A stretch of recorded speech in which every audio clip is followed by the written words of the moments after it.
नमस्कार मैत्रिणींनो, आज आपण बनवणार आहोत वरण चिकुला किंवा डाळफळ. रोज रोज भाजी पोळी बनवून कंटाळा आला असेल ना, तर एकदा ह्या पद्धतीने वरण चिकुला किंवा डाळफळ बनवा. म्हणजे तुम्हाला वरण भात भाजी पोळी असं बनवायची गरज नाही. हे एक स्वतःतच पूर्ण अन्न आहे आणि खूप झटपट होतं. चला तर मग आपण रेसिपीकडे वळूया.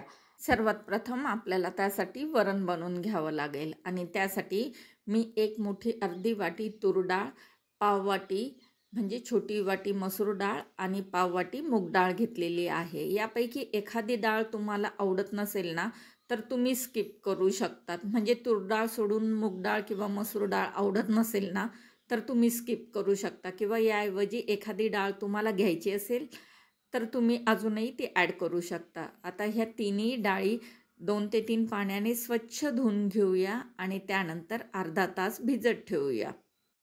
रोज रोज स्वयंपाक काय बनवायचा हा गृहिणींपुढे प्रश्न असतो.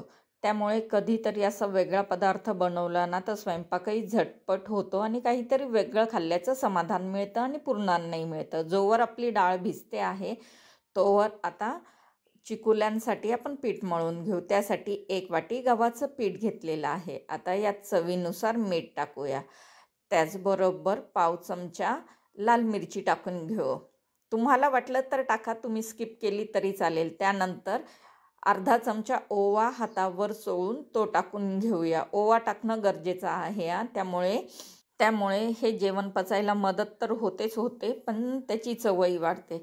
त्याचबरोबर 2 चमचे साजूक तूप टाकून घेऊ आणि हे सर्व तूप पिठाला व्यवस्थित चोळून घेऊया. म्हणजे संपूर्ण पिठाला लागलं पाहिजे अशा पद्धतीने साजूक तूप चोळून घ्यायचं. तुपाऐवजी तुम्हाला तेल वापरायचं असेल तेही चालेल.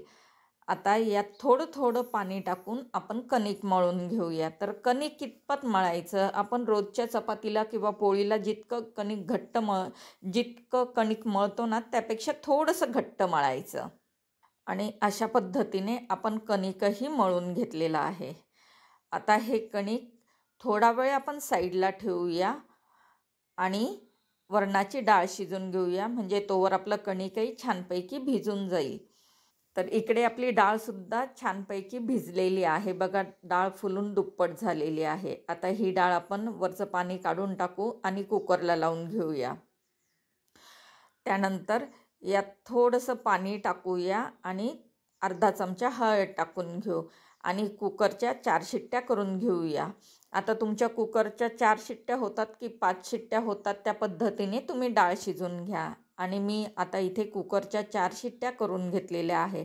डाळ छानपैकी शिजलेली आहे. आता ही थोडीशी घोटून घेऊया. तुम्ही घोटणीने घोटा किंवा चमच्याने घोटा. मी अशीच चमच्याने घोटून घेते कारण आपली डाळ खूप छान अशी मऊसर शिजलेली आहे. डाळीला आता फोडणी देऊया. तर फोडणी देण्यासाठी मी गॅसवरती एक कढई तापत ठेवली. त्यात 2 चमचे साजूक तूप टाकून घेऊया. तूप व्यवस्थित गरम झालं की त्यात अर्धा चमचा मोहरी टाकून घेऊ आणि अर्धा चमचा जिरे टाकून घेऊया. जिरे आणि मोहरी व्यवस्थित फुललं की यात पाव चमचा हिंग टाकून घेऊया. त्यानंतर काही कढीपत्त्याची पानं टाकून घेऊया आणि अर्धा चमचा बारीक कापलेला अद्रक टाकून घेऊया. त्याचप्रमाणे मी 2 मिरच्या बारीक चिरून ठेवल्या होत्या त्या टाकून घेऊया. तुम्हाला हवं असेल ना तर तुम्ही लसूण आणि कांदाही वापरू शकता, पण मी इथे बिना लसूण कांद्याचं बनवणार आहे. त्यानंतर 1 टोमॅटो बारीक चिरून घेतला आहे तो टाकून घेऊ आणि टोमॅटो मऊसर होईपर्यंत तुपामध्ये छानपैकी परतवून घेऊया.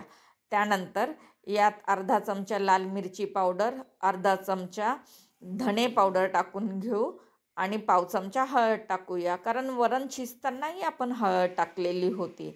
आणि हे पावडर मसालेसुद्धा यामध्ये एखादा मिनिटभर परतून घेऊया. त्यानंतर शिजवलेली डाळ आपण ओतून घेऊया आणि डाळीला छानपैकी उकळ काढून घेऊया. रोजच्या जेवणाच्या भाज्या अगदी साध्या सोप्या पद्धतीने पण चवदार कशा बनवायच्या हे मी तुम्हाला प्रत्येक रेसिपीमध्ये सांगत असते. तुम्हाला जर माझ्या रेसिपी आवडत असतील ना तर सर्वात प्रथम माझ्या चॅनलला प्लीज लाईक आणि सबस्क्राईब करा आणि बाजूला बेल आयकॉनचं बटन आहे ते प्रेस करायला विसरू नका. ते प्रेस केल्याने तुम्हाला सगळ्यात पहिले माझ्या रेसिपींचं नोटिफिकेशन येईल. इकडे आपलं कणिकसुद्धा छानपैकी भिजलेलं आहे. आता ह्या कणकेचे 2 गोळे करून घेऊया आणि 2 चपात्या लाटून घेऊया. म्हणजे कितपत लाटायच्या, तर रोजची पोळी आपण जितकी लाटतो ना तितकीच लाटायची. आणि त्यानंतर आपण ह्यांना चिकोल्यांचा आकार देऊया. तुम्हाला हवं असेल तुम्ही चौकोनी द्या किंवा शंकरपाळ्यांसारख्या द्यावं किंवा इतरही आकार द्यायचे असेल ना तर ते देऊ शकता. आता मी इथे शंकरपाळ्यांसारखे आकार देऊन घेते. दोन्ही चपात्या आपल्या लाटून झालेल्या आहेत आणि अशा पद्धतीने मी हे शंकरपाळे कट करून घेतले चपातीचे, म्हणजे शंकरपाळ्यांचा आकार दिला. हे बघा अशा पद्धतीने. आता हळूहळू हे सर्व मोकळे करून घेऊ. आणि इकडे आपलं डाळ उकळते आहे ना, म्हणजे वरण गॅसवरती उकळतं आहे ना, त्यात एक एक करून सोडूया. त्यानंतर हे सर्व चिकोल्या वरणात सोडल्यानंतर कमीत कमी 10 ते 15 मिनटं ह्या शिजवून घ्यायच्या. आणि त्याचबरोबर हा वरणाला किंवा डाळीला जो वरती फेस आलेला आहे ना, तो जेवढा शक्य असेल तेवढा काढून घ्यायचा. तो एकतर खाल्ल्याने त्रास होतोच होतो, पण वरणाची चवसुद्धा बरोबर लागत नाही. आणि 10 ते 15 मिनटानंतर आपल्या वरण चिकोल्या शिजून तयार आहे बघा. छानपैकी शिजलेल्या आहे. आता ह्याला अजून चवदार बनवण्यासाठी मी गॅसवरती एक फोडणी पात्र ठेवलं. त्यात 1 चमचा तूप टाकून घेतलं आणि अर्धा चमचा लाल मिरची पावडर टाकून घेतली. आता ही कडकडीत फोडणी उकळत्या वरण चिकोल्यावर टाकून घेऊ. त्याने कलर तर सुंदर येईलच, पण चव अजूनही वाढेल. आणि हो, तुम्हाला यात अजूनही फोडणीला काही टाकायचं असेल तर टाकू शकता, पण पहिलेच आपण वरणाला फोडणी दिलेली आहे. त्यानंतर बारीक चिरलेली कोथिंबीर टाकून घेऊ आणि पुन्हा एकदा सर्व एकत्र करून घेऊया. आपल्या वरण चिकोल्या किंवा डाळफळ तयार झालेला आहे.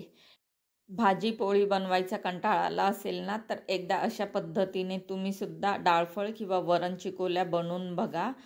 आणि हो, तुम्हाला ही रेसिपी कशी वाटली मला कमेंट बॉक्समध्ये नक्कीच कळवा. आणि मी पुन्हा एकदा रिक्वेस्ट करते की माझ्या चॅनलला प्लीज लाईक आणि सबस्क्राईब करा. आता पुन्हा भेटूया अशाच एखाद्या नवीन व्हिडिओमध्ये, अशाच एखाद्या मस्त आणि झटपट रेसिपी बरोबर. तोवर बाय बाय.